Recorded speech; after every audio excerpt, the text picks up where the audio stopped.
Então, muito boa noite a todos. Sejam todos muito bem-vindos à nossa casa. É com muita alegria que iniciamos mais uma conversa, mais uma reunião aqui no Centro Espírita Joana de Ângeles. Uma boa noite aos internautas que nos acompanham aí. Alguns avisos. A nossa casa funciona sempre, então, às quartas-feiras, a partir das 19h30, com o atendimento fraterno, que é uma conversa que qualquer um pode ter com um dos trabalhadores da casa. Nós temos ali uma biblioteca com alguns livros para serem emprestados. Temos uma livraria com alguns livros à venda. Funcionamos também aos domingos, mas apenas de modo virtual. Então, pelo Facebook ou pelo YouTube, vocês poderão nos acompanhar, com as palestras desse modo, como fazemos aqui na quarta-feira, aos domingos às 19h30 pelo Facebook ou pelo YouTube. Nós estamos sempre dispostos a abrir novos grupos de estudo. Se houver alguém com interesse em se aprofundar no estudo da doutrina espírita, por gentileza nos avise.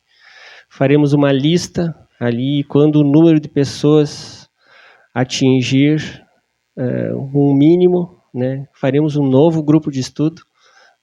Já temos vários grupos de estudo em andamento na casa.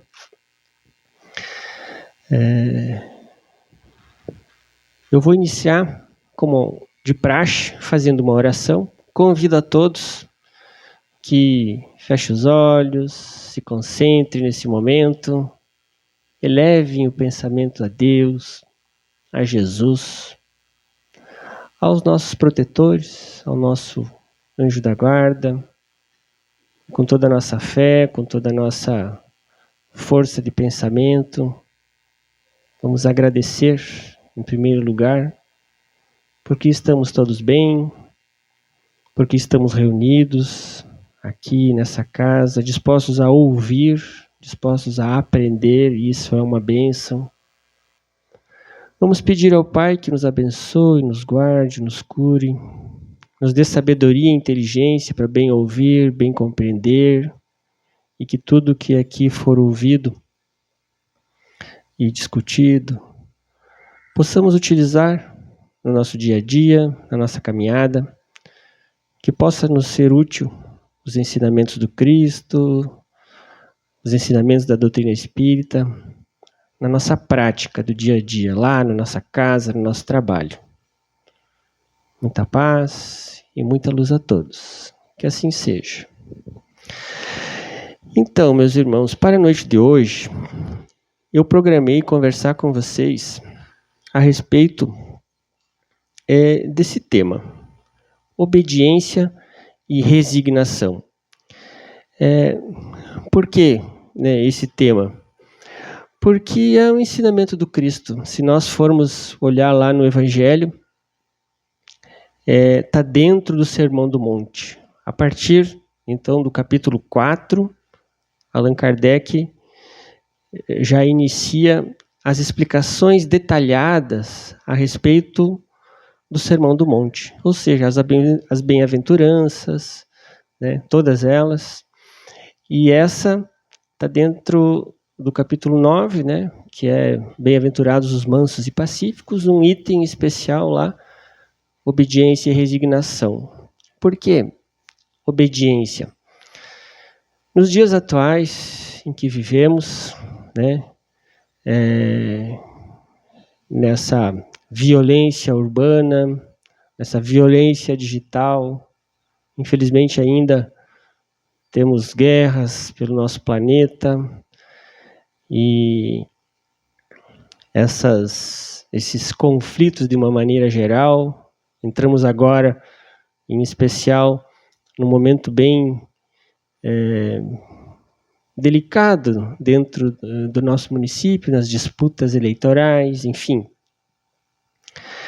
Acreditem, obediência e resignação vão nos ajudar muito ao enfrentarmos essas grandes dificuldades do dia a dia que a vida aqui na Terra nos apresenta. E eu vou iniciar mostrando para vocês, eu deixei ali a imagem, duas imagens ali, se vocês forem ver, são dois jardins, né? À direita, minha, à esquerda de vocês, o jardim do Éden, né? Com a presença de Adão e Eva. E do outro lado, o jardim das oliveiras, onde Jesus recebe o beijo de Judas, né? Denunciando ele aos guardas, né? Dos fariseus. Então, é uma referência à obediência e o que nos acontecerá em caso de desobediência. Então, vamos ver no jardim do Éden, né? Adão e Eva estavam lá, muito bem. Eu gosto muito de uma fala do pastor Cláudio, ele é muito bem-humorado, e como vai ser mandado pelo YouTube aqui, quem sabe ele ouça, né? Um grande abraço ao pastor Cláudio, porque ele é muito bem-humorado e faz a gente rir, e ele é um grande divulgador, sim, do Evangelho, um grande divulgador de Jesus, né?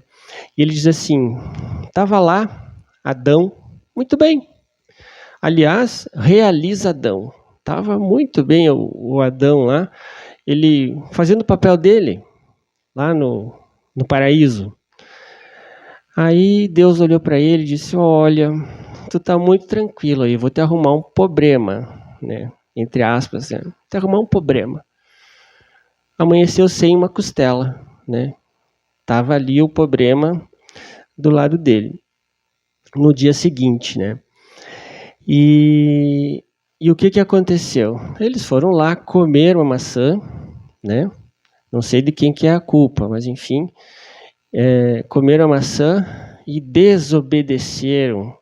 Porque a única regra que tinha no Jardim do Éden é que eles não podiam comer o fruto daquela árvore. Era a única coisa que Deus pediu para Adão e Eva. Essa história é muito bem conhecida de todos nós, né? Eles foram lá e fizeram a única coisa que não era para fazer. Claro que essa história... E aí, por conta disso, né, foram expulsos do paraíso. E estamos todos nós, até hoje aqui, sofrendo as consequências, né, do Adão e a Eva terem comido a maçã. Claro que nós temos que entender isso de uma forma mais aprofundada, e a doutrina espírita nos auxilia. Os espíritos da codificação vêm, né, nos auxiliar nessa compreensão. A literatura espírita, de uma forma geral, vai nos auxiliar muito nessa compreensão. Lá em A Caminho da Luz, Emmanuel, através da psicografia maravilhosa de Chico Xavier, fala disso, né? E a gente sabe, então, que não foi a maçã, né? Os espíritos...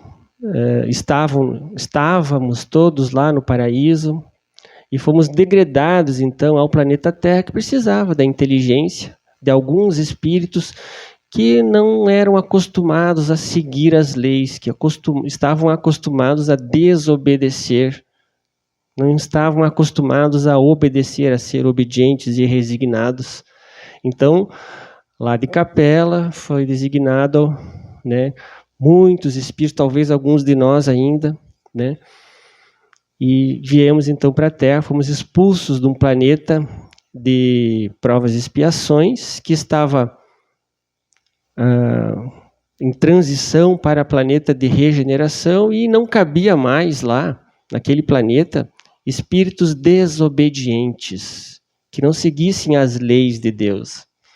Não era simplesmente comer a maçã. Então, fomos enviados aqui para a Terra, e a história a gente sabe, né? Como é que aconteceu desde lá até agora. Estamos aqui auxiliando o planeta a se desenvolver e estamos nos tornando pessoas melhores, estamos evoluindo, né?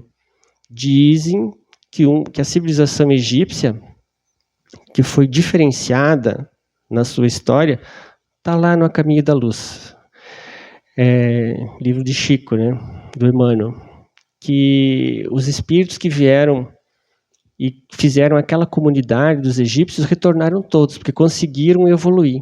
E aí, se a gente for olhar, né, os relatos históricos da civilização muito adiantada que foi a civilização egípcia, né, a gente vai encontrar realmente coisas impressionantes para a época, né? E dizem que não existe mais nenhum egípcio aqui ainda, porque eles já conseguiram retornar ao paraíso, né? Então, hoje nós sabemos que o nosso planeta Terra, planeta de provas e expiações, está evoluindo, está numa transição para planeta de regeneração. E aqueles espíritos desobedientes que vivem aqui, agora, né, eles serão convidados a irem para um outro planeta primitivo. Existe até um nome, especula-se nome de planetas primitivos, né? Mas a verdade é que faz sentido toda essa história, bem mais do que a história da maçã, né? Principalmente contado pelo Emmanuel, né? Com muito mais riqueza de detalhes. Convido a todos a ler, então, o livro A Caminho da Luz, né? Então, digo para vocês que a obediência às leis divinas, a resignação, nos auxiliam muito, né? Ali do lado, nós temos o exemplo, então, da obediência. Jesus, mesmo sabendo que seria traído por um de seus discípulos, mesmo sabendo quem era ele, convidou a todos os discípulos para uma última refeição, a famosa Santa Ceia, né? Em que ele disse: um de vocês irá me trair, né? Enfim, a gente também já conhece essa história. E lá no Jardim das Oliveiras, ele demonstrou a obediência e a resignação às leis de Deus. Ele sabia que ia ser crucificado. Ele podia ter fugido. Lá na hora que os soldados prenderam a Jesus, Pedro sacou da espada e cortou a orelha de um dos guardas, né? E Jesus disse: não é com essa arma que nós temos que lutar, né? Então ele sabia tudo que ele ia enfrentar, a crucificação, a humilhação, a dor, tudo aquilo que a gente já ouviu, né, da história, está demonstrado ali, né, como obediência e resignação às leis de Deus. E o que tem a ver com o nosso dia a dia isso, né? Exatamente as dificuldades do dia a dia, as dores do mundo, as nossas dificuldades lá na família, lá no trabalho, as nossas dificuldades econômicas, de saúde, né? Essa caminhada de evolução que é a reencarnação, essa vida aqui na Terra, né? Como nós devemos encarar? Eu digo para vocês que com obediência e com resignação é muito mais fácil. E no Evangelho nós vamos encontrar esse texto onde Kardec, Lázaro, na verdade, aquele mesmo Lázaro que a gente sabe da história, que estava morto há 4 dias e que Jesus ressuscitou, acho que a maioria já conhece essa história, né? Ele vem e nos diz assim: a doutrina de Jesus, ela valoriza a obediência e a resignação, virtudes frequentemente mal interpretadas como passividade, né? A obediência é o consentimento da razão. E a resignação é o consentimento do coração. Quando eu li isso pela primeira vez, eu achei tão legal, né? A gente compreende o porquê e você obedece. Os parentes difíceis, a situação atual da nossa reencarnação, as doenças, a perda de entes queridos, A gente não se revolta, né?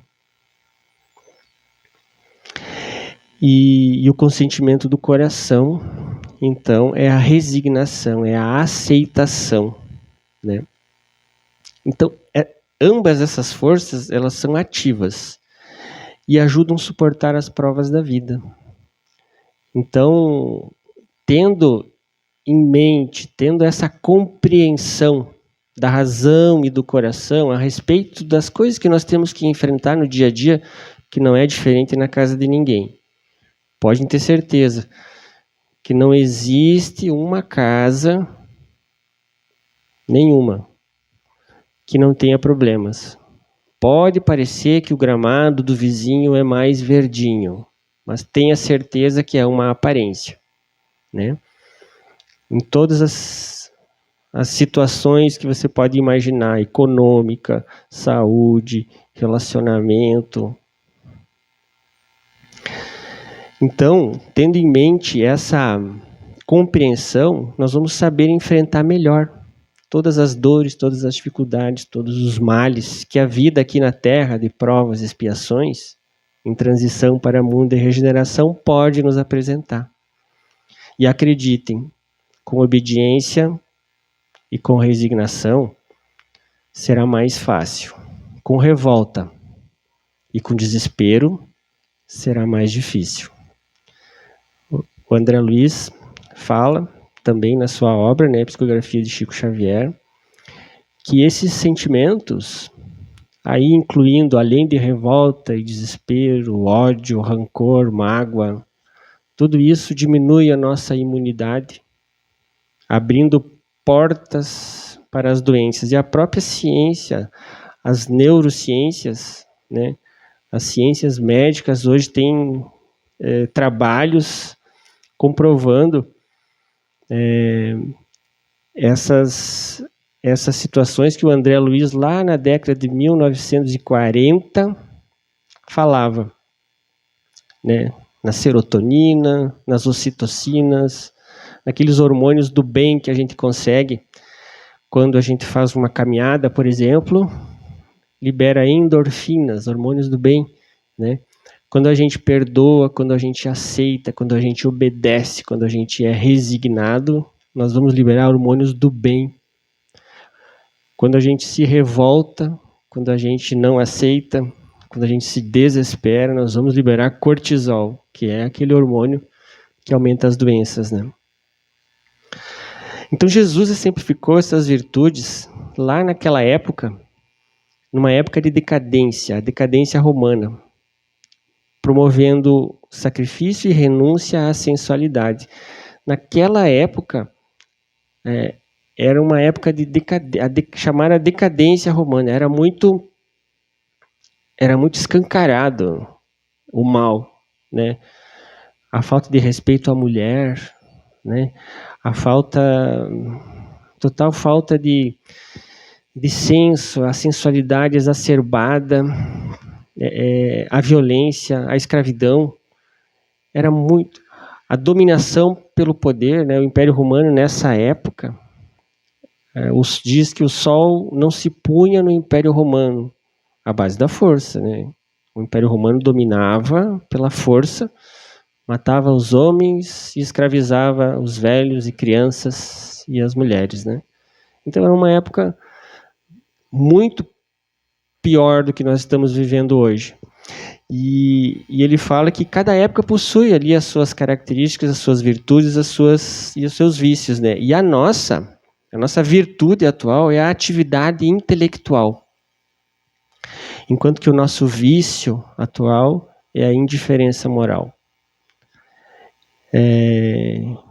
Então, a indiferença moral, nós temos desde do iluminismo, ali do século XIX, né, um crescente de intelectualização, né? Kardec nasceu no início do século XIX e fez a codificação lá em 1867, na publicação do Livro dos Espíritos, né?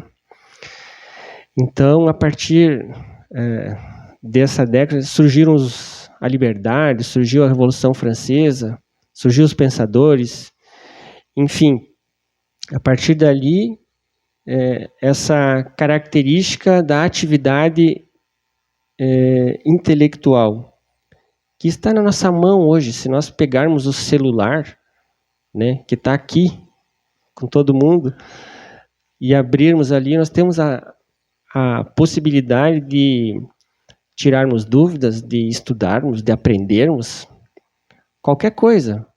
Se alguém tiver com vontade de fazer uma receita nova, vai lá no celular, clica lá, receita nova, você vai fazer, vai achar milhares, milhões, qualquer assunto.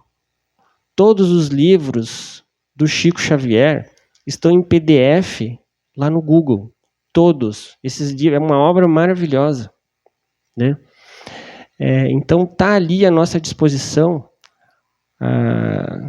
para a gente desenvolver essa atividade intelectual. Mas é preciso que a gente tenha propósito.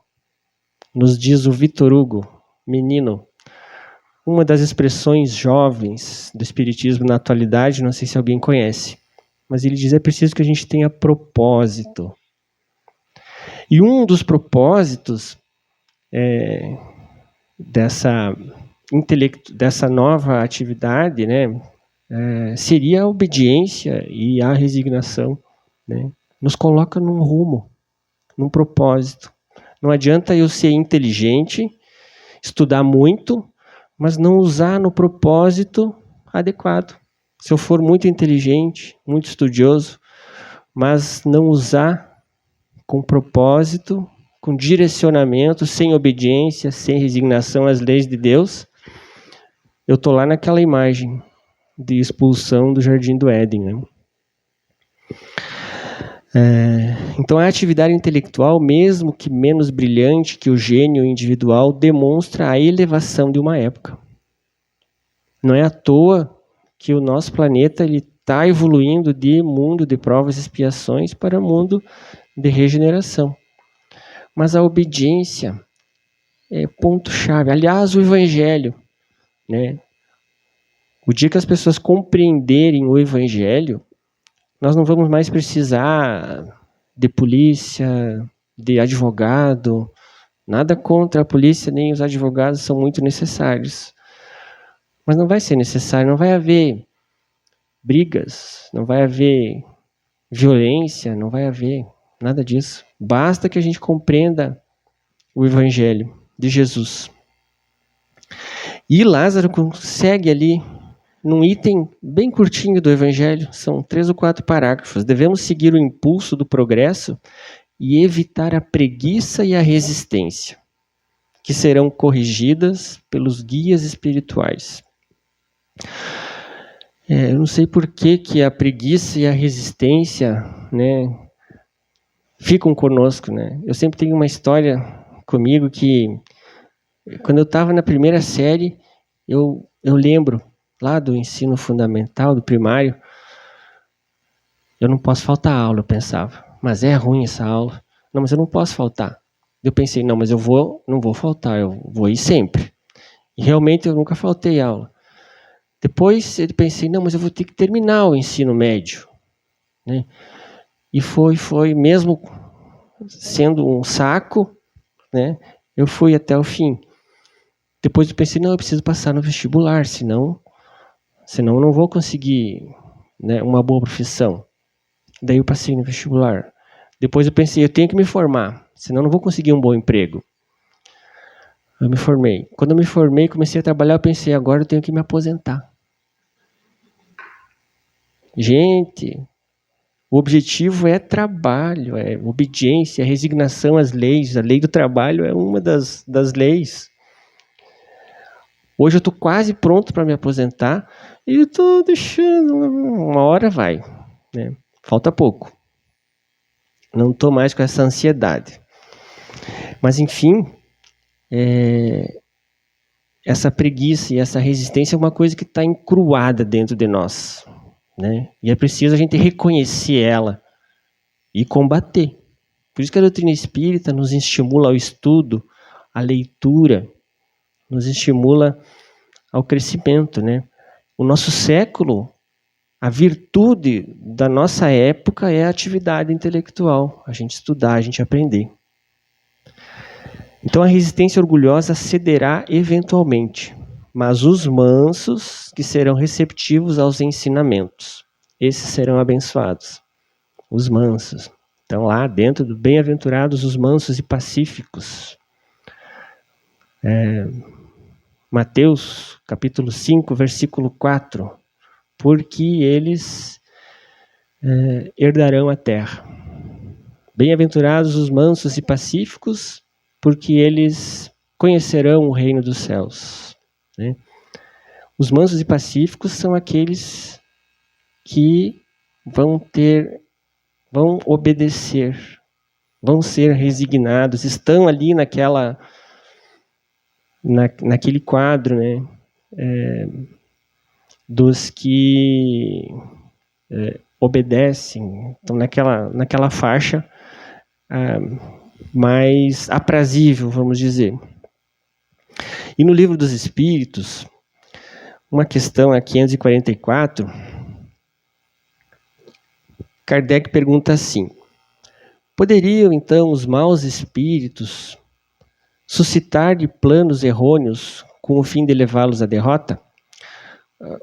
Essa questão está vinculada à questão anterior, quando Kardec pergunta a um general, né, comandante de um exército, a respeito de uma guerra, né? Então ele pergunta depois ao general se os espíritos não poderiam influenciar o general a ter ideias errôneas, planos errados, né, para que ele levasse o país dele à derrota, né? Aí vem a resposta dos espíritos da codificação. Da intervenção dos espíritos no mundo corporal, podem, mas não tem ele o livre-arbítrio. Quer dizer, os espíritos vão sempre influenciar a nossa vida, sempre. Mas ele diz, ele não tem o livre-arbítrio? Se não tiver critério bastante para distinguir uma ideia falsa, sofrerá as consequências, e melhor faria se obedecesse ao invés de comandar. Então, se ele não souber, né, discernir lá no posto de comandante, de general, uma ideia errônea que vai levar, era muito melhor que ele obedecesse. Tá aí, gente. Nós somos o quê? Aqui na Terra. Mundo de provas e expiações. Nós somos generais ou nós somos soldado raso? Nos cabe obedecer. Obedecer é muito mais fácil. Acreditem, se a gente obedecer, é muito mais fácil. Não precisamos inventar nada, né? Não precisa inventar nada. É só seguir ali o sermão. Até Gandhi, aquele espírito hindu muito conhecido, né? Todos já ouviram falar. Quando perguntado a ele o que ele achava, né, de Jesus, ele disse assim: olha, se tudo que existisse na Terra fosse queimado, se todos os livros da Terra fossem queimados e sobrasse apenas o Sermão do Monte. O Sermão do Monte é o resumo da doutrina do Cristo, da onde eu tirei a nossa conversa dessa noite, né? Se sobrasse apenas o Sermão do Monte, nada estaria perdido, né?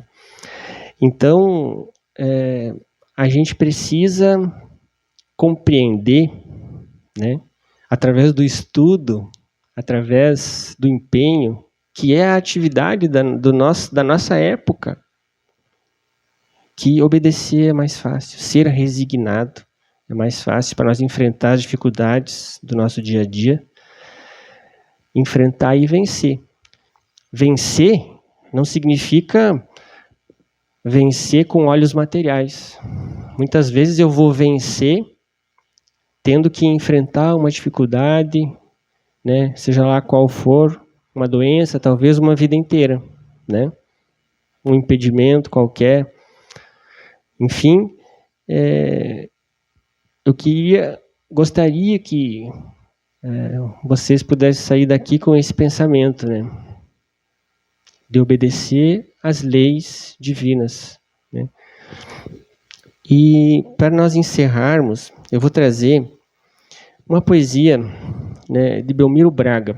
Belmiro Braga é um dos espíritos que ditou ao Chico Xavier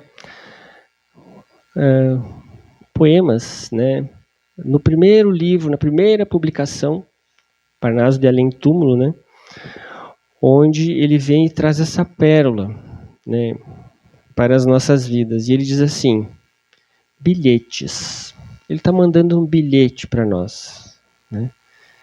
Se tens o leve agasalho do santo calor da crença, exemplifica o trabalho, sem cuidar da recompensa.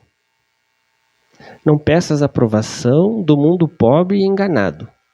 Recorda que o mundo vão é grande e necessitado. Vais procurar aventura? Toma cuidado.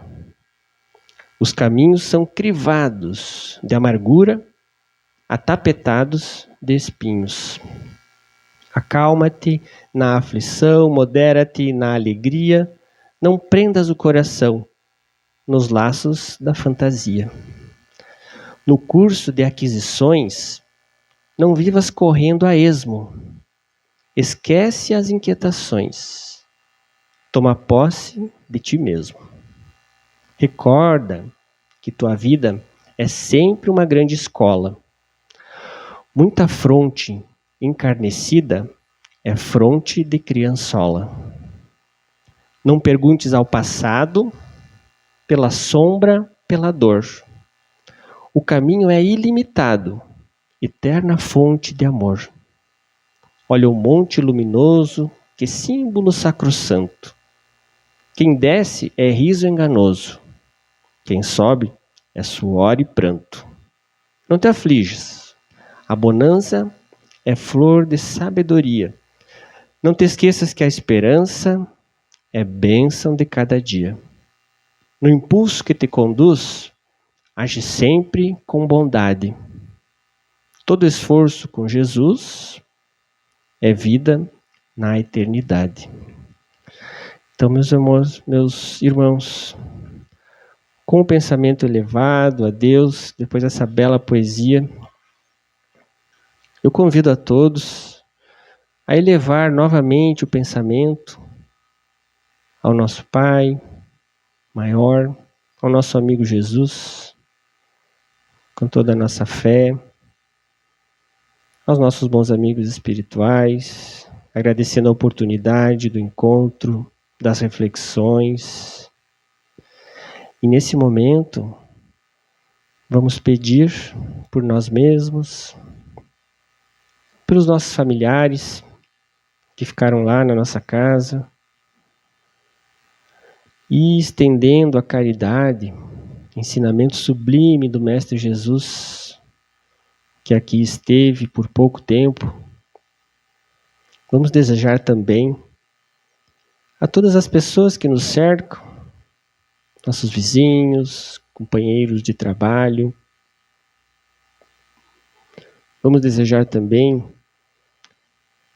essas energias divinas cheguem a muitas pessoas, especialmente aquelas que nesse momento passam por dificuldades muito maiores do que as nossas, que estão lá nos hospitais, nos asilos, nos orfanatos, nos presídios, nos lugares insalubres, nas guerras, infelizmente.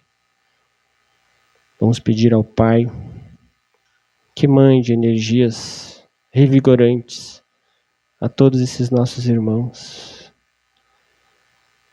Vamos pedir especialmente pelos nossos líderes mundiais, que eles possam trabalhar pela paz, aos nossos governantes, que recebam energias, que renovem, que estimulem a trabalhar pela coletividade. Enfim, vamos pedir a todos muita paz e muita luz. Que assim seja.